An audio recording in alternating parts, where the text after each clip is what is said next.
Hello दोस्तों, मैं हूं आपका दोस्त इरशाद और आज की कहानी हमारी पुरानी गुड़िया का बदला। ये कहानी बहुत डरावनी और मजेदार होने वाली है।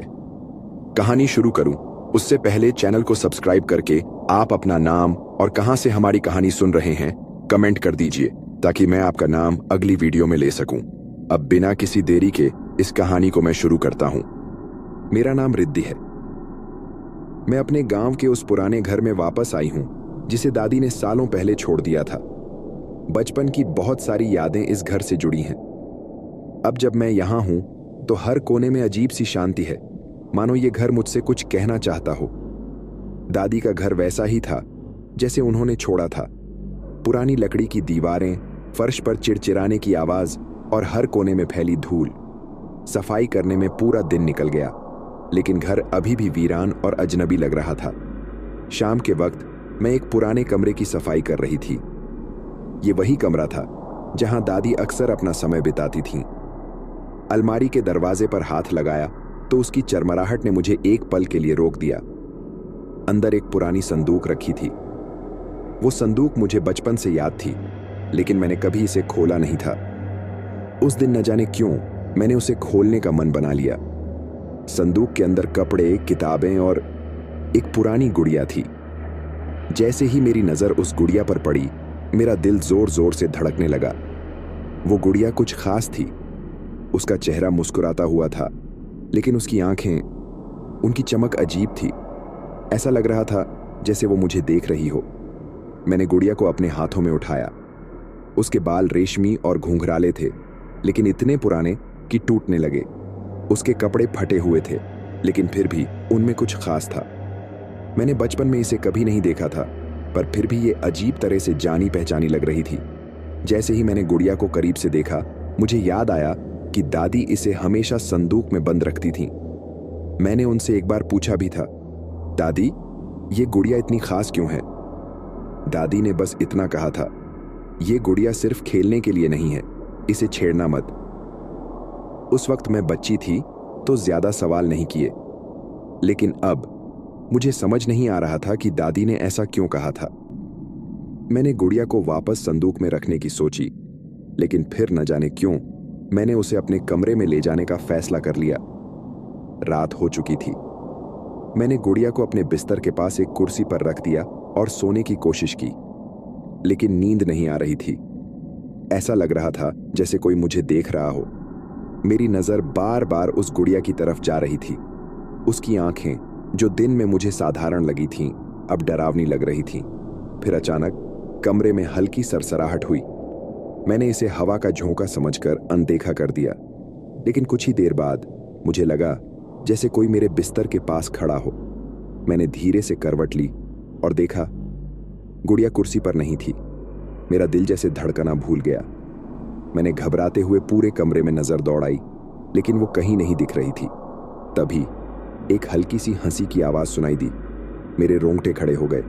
मैंने जल्दी से लाइट ऑन की और देखा। वो गुड़िया फर्श पर पड़ी हुई थी, मेरे बिस्तर के पास। मैंने गुड़िया को उठाया और वापस संदूक में रखने का फैसला किया, लेकिन जैसे ही मैंने उसे उठाया, मुझे लगा जैसे उसका वजन बढ़ गया हो। उसकी आंखें अब पहले से भी ज्यादा डरावनी लग रही थीं, मानो उनमें कोई जान हो। उस रात मैंने किसी तरह खुद को समझाया कि ये सब मेरी सोच का हिस्सा है, लेकिन क्या ये वाकई मेरी सोच थी, या इस गुड़िया में कुछ ऐसा था जो मैंने कभी नहीं जाना? उस रात के बाद से मैं इस घर में खुद को बिल्कुल अकेला महसूस करने लगी थी। हर कोने में अजीब सी ठंडक और एक नजरों का एहसास होता था। मैंने खुद को समझाने की कोशिश की कि ये सब मेरा भ्रम है, लेकिन उस गुड़िया ने जैसे मेरी जिंदगी को ही बदल दिया था। अगली सुबह मैं जल्दी उठी और सोचा कि गुड़िया को उस संदूक में वापस रख दूं जहां से इसे निकाला था।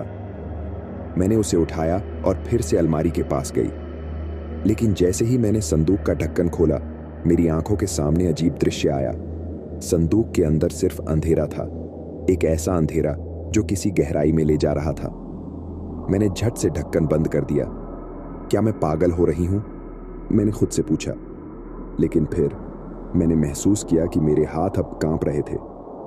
गुड़िया को वापस संदूक में रखना मेरे बस की बात नहीं थी, इसलिए मैंने उसे एक कोने में रख दिया और घर के दूसरे कामों में खुद को व्यस्त करने की कोशिश की।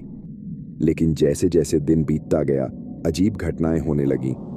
हर बार जब मैं कमरे से बाहर जाती, वापस आने पर गुड़िया अपनी जगह से हटी हुई मिलती। कभी वो बिस्तर पर बैठी होती तो कभी खिड़की के पास। मैंने अपने आप को समझाने की कोशिश की कि ये सब मेरा वहम है, लेकिन तीसरी रात, वो रात मेरे लिए सबसे खौफनाक थी। मैं अपने कमरे में सोने की कोशिश कर रही थी। आधी रात का वक्त था।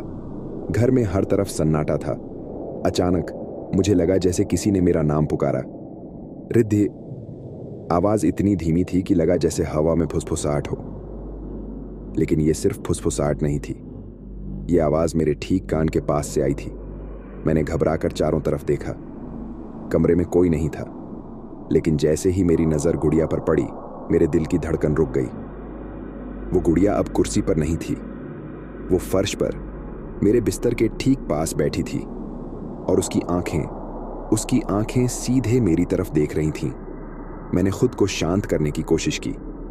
ये सब सिर्फ मेरा वहम है, ये सब सिर्फ मेरा डर है, मैंने खुद से कहा। लेकिन तभी गुड़िया के चेहरे पर एक हल्की सी मुस्कान उभर आई। मैंने चीख कर बत्ती जला दी, लेकिन लाइट ऑन करते ही वो गुड़िया वापस अपनी जगह पर थी, मानो कुछ हुआ ही ना हो। उस रात मुझे नींद नहीं आई। अगली सुबह मैंने फैसला किया कि इस गुड़िया को जलाना होगा। मैंने घर के पीछे एक खाली जगह पर लकड़ियां इकट्ठी की और आग जलाने की तैयारी की। लेकिन जैसे ही मैंने गुड़िया को आग के पास ले जाना चाहा, हवा अचानक तेज हो गई। ऐसा लगा जैसे पूरा वातावरण इस बात का विरोध कर रहा हो। गुड़िया को हाथ में पकड़ते ही मुझे लगा जैसे किसी ने मेरे हाथ को पकड़ लिया हो। मेरे कानों में एक अजीब सी आवाज गूंजने लगी, तुम मुझे नहीं जला सकती। मैंने डर के मारे गुड़िया को फेंक दिया और घर के अंदर भाग गई। अब मुझे समझ आ गया था कि ये कोई साधारण गुड़िया नहीं है। इसमें कुछ ऐसा था जो इस दुनिया से परे था। लेकिन ये सब शुरू कैसे हुआ? क्या ये दादी का कोई रहस्य था या इस गुड़िया का कोई अतीत था? मुझे इसके बारे में जानना ही था। मैंने दादी की पुरानी डायरी तलाशने का फैसला किया, जो शायद मुझे इस गुड़िया के बारे में कुछ बता सके। डायरी ढूंढने में मुझे ज्यादा वक्त नहीं लगा, लेकिन जो मैंने उसमें पढ़ा उसने मेरी रूह कंपा दी। डायरी के पन्ने पुराने और फटे हुए थे, लेकिन शब्द अभी भी साफ दिखाई दे रहे थे। जैसे ही मैंने पढ़ना शुरू किया, मेरे रोंगटे खड़े हो गए। 10 मार्च 1947, दादी ने लिखा था। आज उस औरत ने फिर से मेरे घर के दरवाजे पर दस्तक दी। वह कुछ बेच रही थी, लेकिन उसकी आंखों में एक अजीब सी चमक थी। मैंने उससे कुछ नहीं खरीदा, लेकिन जैसे ही वह गई, मुझे लगा जैसे मेरे घर का वातावरण बदल गया है।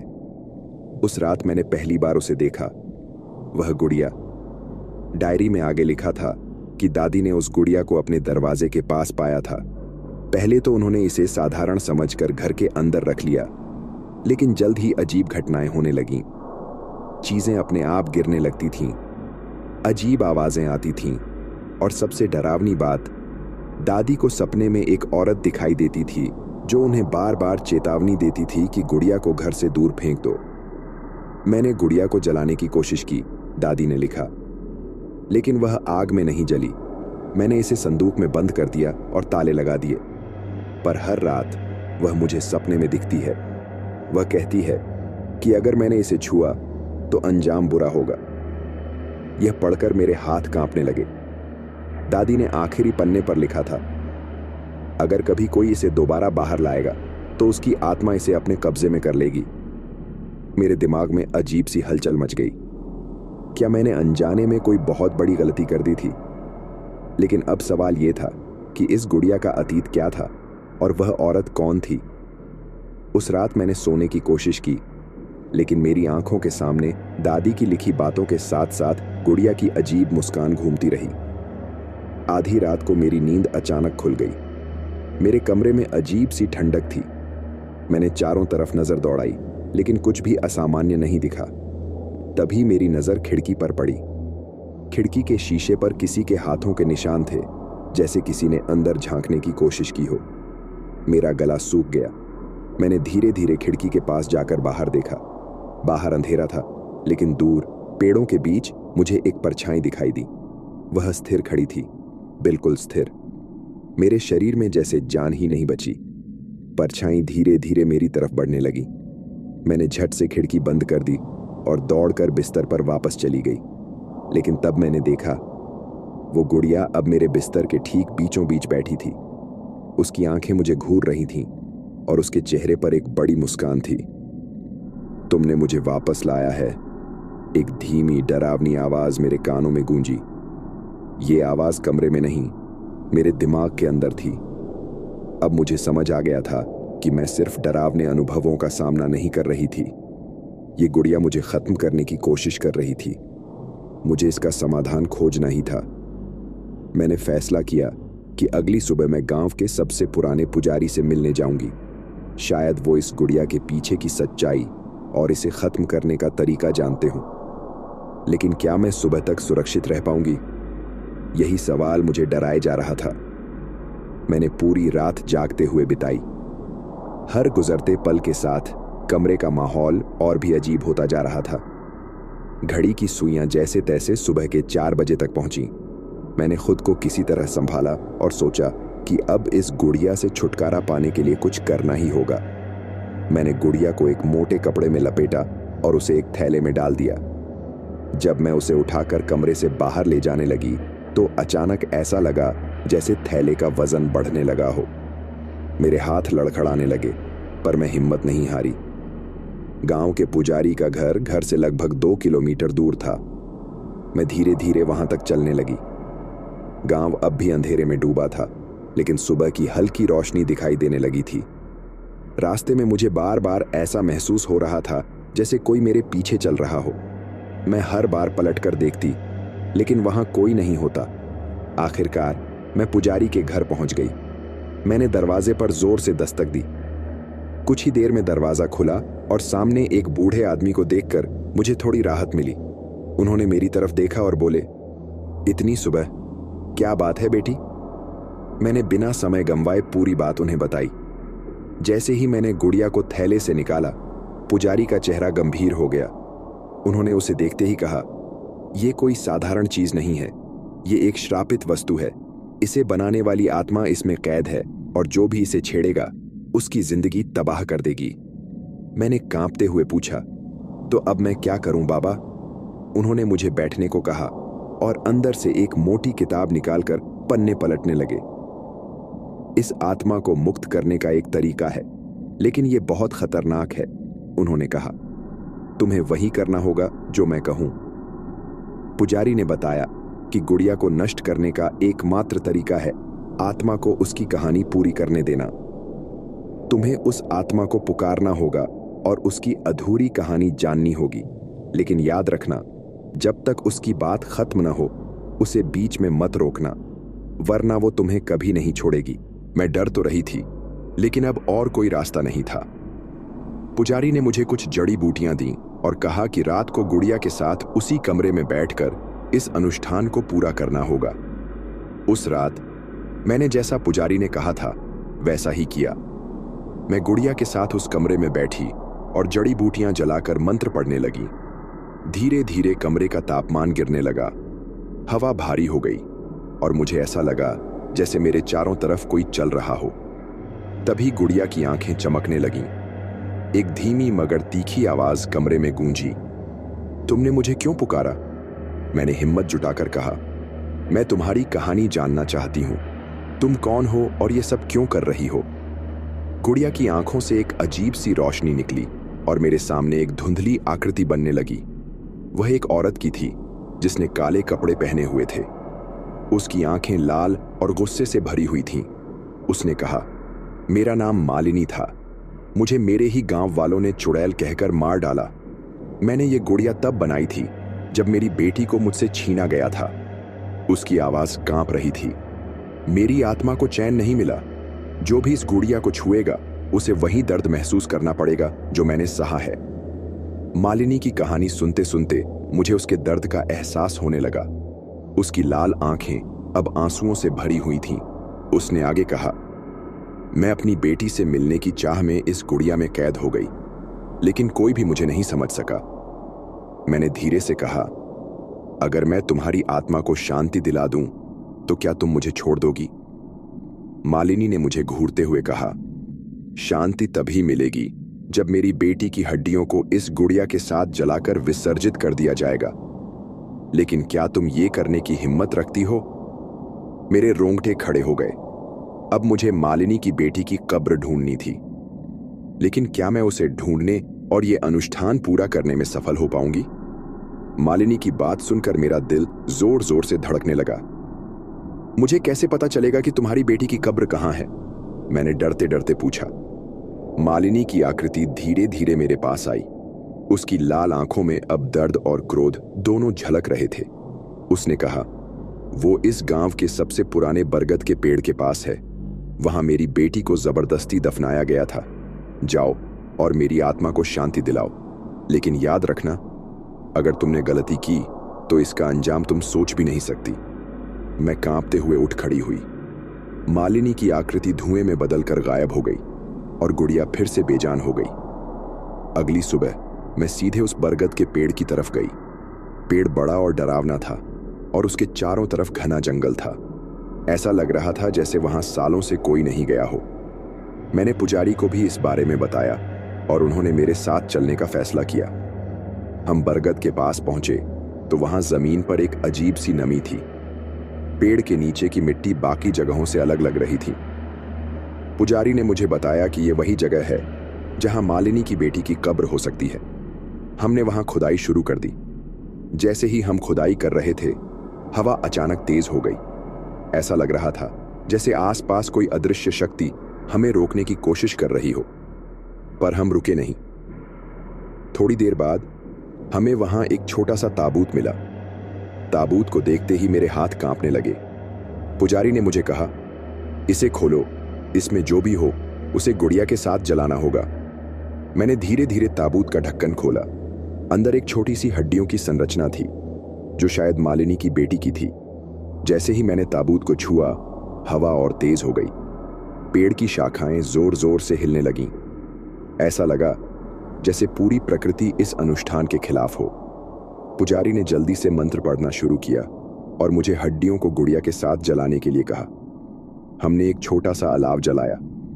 जैसे ही मैंने हड्डियों और गुड़िया को आग में रखा, पूरे जंगल में अजीब सी आवाजें गूंजने लगीं। ऐसा लगा जैसे कोई चीख रहा हो। आग की लपटें अचानक नीली हो गईं और मेरे सामने मालिनी की आकृति फिर से उभर आई। उसकी आंखों में अब राहत थी। उसने मुझे देखा और धीरे से कहा, तुमने जो किया उसके लिए धन्यवाद। अब मेरी आत्मा को शांति मिलेगी। फिर वह धीरे धीरे आग के साथ गायब हो गई। हवा अचानक शांत हो गई और जंगल में सब कुछ सामान्य हो गया। पुजारी ने मेरी तरफ देखा और कहा, तुमने बहुत बड़ा काम किया है बेटी। अब यह श्राप हमेशा के लिए खत्म हो गया है। उस दिन मैं घर वापस लौटी। घर अब पहले जैसा शांत और सामान्य लग रहा था, लेकिन उस गुड़िया के साथ जो हुआ वो अनुभव मैं कभी नहीं भूल पाऊंगी। शायद वो मालिनी की आत्मा के लिए एक नई शुरुआत थी, लेकिन मेरे लिए ये हमेशा एक डरावनी याद बनकर रह गया। मैंने सोचा था कि मालिनी की आत्मा को शांति मिल चुकी है और अब सब कुछ ठीक हो जाएगा, लेकिन असल में ये कहानी यहीं खत्म नहीं हुई थी। अगली रात जब मैं सोने की कोशिश कर रही थी तो मुझे लगा जैसे कमरे में कुछ अजीब सा है। ठंडी हवा का एक झोंका मेरे चेहरे को छू कर निकल गया। मैंने चौंक कर चारों तरफ देखा, लेकिन कुछ नहीं था। यह मेरा भ्रम है, मैंने खुद से कहा और आंखें बंद कर लीं। पर तभी मुझे ऐसा महसूस हुआ जैसे किसी ने मेरे बिस्तर के पास खड़े होकर मुझे घूरा हो। मेरा दिल तेजी से धड़कने लगा। मैं धीरे धीरे उठी और कमरे की बत्ती जलाई, पर जो मैंने देखा उसने मेरी रूह कंपा दी। गुड़िया, जिसे मैंने मालिनी की बेटी की हड्डियों के साथ जलाया था, अब मेरे कमरे के एक कोने में बैठी थी। उसकी आंखें चमक रही थीं और उसके होठों पर वही खौफनाक मुस्कान थी। तुमने मुझे क्यों बुलाया? एक गूंजती हुई आवाज कमरे में गूंजी। यह मालिनी की आवाज नहीं थी, यह कुछ और था, कुछ और ज्यादा खतरनाक। मैंने घबराकर पूछा, तुम कौन हो? मैंने तो सब खत्म कर दिया था। गुड़िया के अंदर से आवाज आई, तुमने सिर्फ एक आत्मा को मुक्त किया है, लेकिन तुमने उस जगह को छेड़ा जिसे कभी नहीं छूना चाहिए था। अब तुम्हारे साथ वो होगा जो तुम्हारी कल्पना से परे है। मैं कांपने लगी। क्या ये सब मेरी गलती थी? क्या मैंने उस कब्र को छेड़कर कुछ और बड़ा खतरा पैदा कर दिया था? तभी दरवाजा अपने आप जोर से बंद हो गया। कमरे की लाइटें झपकने लगीं और हर कोने से अजीब सी फुसफुसाहट सुनाई देने लगी। मैं समझ नहीं पा रही थी कि क्या करूं। अचानक कमरे के बीचों बीच एक धुंधली आकृति उभरने लगी। यह मालिनी नहीं थी, यह कोई और था जिसकी मौजूदगी और भी ज्यादा डरावनी थी। उसका चेहरा धुंधला था, लेकिन उसकी आंखें लाल आग की तरह जल रही थीं। तुमने जो रास्ता खोला है उसे बंद करना अब तुम्हारे हाथ में नहीं है, वह आकृति बोली। यह सिर्फ शुरुआत है। अब तुमने जिस चीज को जगाया है वह तब तक शांत नहीं होगी जब तक सब कुछ खत्म नहीं हो जाता। मेरे पैर जैसे जमीन में जमे हुए थे। मैंने पुजारी को फोन करने की कोशिश की, लेकिन फोन काम नहीं कर रहा था। मैंने दीवार पर टंगी भगवान की तस्वीर की ओर देखा और प्रार्थना करने लगी, लेकिन तभी वह आकृति जोर से हंसी। तुम्हारे भगवान भी तुम्हें बचा नहीं सकते। कमरे की हर चीज अब हवा में उठने लगी। बिस्तर, कुर्सियां, किताबें, सब चीजें गोल गोल घूमने लगी। मैं चिल्लाई, तुम मुझसे क्या चाहते हो? आकृति ने धीरे से कहा, तुमने जो दरवाजा खोला है उसे अब तुम्हें खुद बंद करना होगा। उस जगह वापस जाओ जहां यह सब शुरू हुआ था। और हां, अकेले जाओ। अगर किसी और को साथ लेकर जाओगी तो उसकी जान जाएगी। मैंने डरते हुए पूछा, कैसे बंद करूं इस सबको? उस जंगल में एक और रहस्य है, वह बोला। उस पेड़ के नीचे एक और दरवाजा है। वही दरवाजा है जो दोनों दुनियाओं को जोड़ता है। उसे हमेशा के लिए बंद करना होगा, लेकिन याद रखना, वहां जाओगी तो लौटने की कोई गारंटी नहीं है। यह सुनकर मेरा खून जैसे जम गया, लेकिन मेरे पास और कोई विकल्प नहीं था। अब मुझे उस जंगल में फिर से जाना होगा, इस बार अकेले। अगली सुबह सूरज की पहली किरण के साथ मैंने फैसला कर लिया था कि चाहे कुछ भी हो, मैं उस दरवाजे को बंद करने जाऊंगी। मैंने पुजारी से कुछ खास निर्देश लेने की कोशिश की, लेकिन उनकी तबीयत अचानक बिगड़ गई थी। ऐसा लग रहा था जैसे कोई शक्ति उन्हें मदद करने से रोक रही हो। बेटी, वो जगह बहुत खतरनाक है। वहां सिर्फ अपनी बुद्धि और हिम्मत का सहारा लेना, उन्होंने कांपती हुई आवाज में कहा। मैंने जंगल की तरफ कदम बढ़ाए। रास्ता वही था, लेकिन इस बार यह पहले से भी ज्यादा डरावना लग रहा था। पेड़ हवा में सरसराहट कर रहे थे, जैसे वे मुझे रोकना चाह रहे हों। हवा में एक अजीब सी गंध थी, मानो कोई चीज सड़ रही हो। जैसे ही मैं बरगद के पास पहुंची, जमीन पर हल्की सी कंपन महसूस हुई। ये वही जगह थी जहां हमने ताबूत निकाला था। मैंने देखा कि पेड़ की जड़ें और भी अजीब तरीके से बाहर निकली हुई थीं, जैसे वो कुछ छुपा रही हों। मैंने वहां खुदाई शुरू की। हर बार जब मेरा फावड़ा जमीन में जाता तो ऐसा लगता जैसे किसी ने मेरे पीछे फुसफुसाकर कुछ कहा हो। मेरे दिल की धड़कन तेज हो गई थी, लेकिन मैं रुकने वाली नहीं थी। कुछ ही देर में मुझे एक बड़ा पत्थर मिला जिस पर अजीब निशान बने हुए थे। ये निशान किसी प्राचीन भाषा में थे। मैं समझ नहीं पा रही थी कि इसका मतलब क्या है, लेकिन इतना जान गई थी कि यह दरवाजे का हिस्सा है। जैसे ही मैंने पत्थर को हटाने की कोशिश की, जमीन जोर से हिलने लगी। हवा ठंडी और भारी हो गई और आसमान में बादल घिर आए। मुझे लगा जैसे कोई अदृश्य शक्ति मुझे रोकने की कोशिश कर रही है। तभी पीछे से एक धीमी लेकिन गूंजती हुई आवाज आई, तुमने इसे छेड़ा, अब इसका अंजाम भुगतने के लिए तैयार रहो। मैंने पीछे मुड़कर देखा तो वही आकृति फिर से खड़ी थी। इस बार वह पहले से भी ज्यादा भयावह लग रही थी। उसकी आंखों से खून की धाराएं बह रही थीं और उसकी आवाज कमरे की हर चीज को हिला रही थी। मैं सिर्फ तुम्हें चेतावनी देने आया हूं, वह बोला। अगर तुमने यह दरवाजा बंद किया तो तुम इस दुनिया में नहीं रहोगी। तुम्हारी आत्मा हमेशा के लिए उस दूसरी दुनिया में फंस जाएगी। मुझे उसकी बातों से डर तो लगा, लेकिन मैंने ठान लिया था कि चाहे मेरी जान क्यों न चली जाए, मैं इस दरवाजे को हमेशा के लिए बंद करूंगी। मैंने पत्थर को हटाया तो उसके नीचे एक काले गड्ढे जैसा दरवाजा नजर आया। उस दरवाजे से एक अजीब सी आवाजें आ रही थीं, जैसे सैकड़ों लोग रो रहे हों। मैंने हिम्मत जुटाई और उस दरवाजे को बंद करने के लिए मंत्रों की किताब खोली जो पुजारी ने मुझे दी थी। जैसे ही मैंने मंत्र पढ़ना शुरू किया, दरवाजे के अंदर से भयानक चीखें सुनाई देने लगीं। ऐसा लग रहा था जैसे वहां कोई मेरी आत्मा खींचने की कोशिश कर रहा हो। मैंने अपनी पूरी ताकत लगाकर मंत्र पढ़ते रहना जारी रखा। अचानक दरवाजा जोर से चमकने लगा। उसकी रोशनी इतनी तेज थी कि मेरी आंखें कुछ देर के लिए बंद हो गईं। जब मैंने आंखें खोलीं तो दरवाजा धीरे धीरे गायब हो रहा था, लेकिन उसके साथ साथ मेरा शरीर भी कमजोर होता जा रहा था। मुझे ऐसा लग रहा था जैसे मेरी जिंदगी मुझसे दूर जा रही है। आखिरी मंत्र पूरा करने के बाद दरवाजा पूरी तरह से बंद हो गया। जंगल फिर से शांत हो गया, लेकिन मेरी सांसें भारी हो चुकी थीं। मैं जमीन पर गिर पड़ी और मेरी आंखों के सामने अंधेरा छा गया।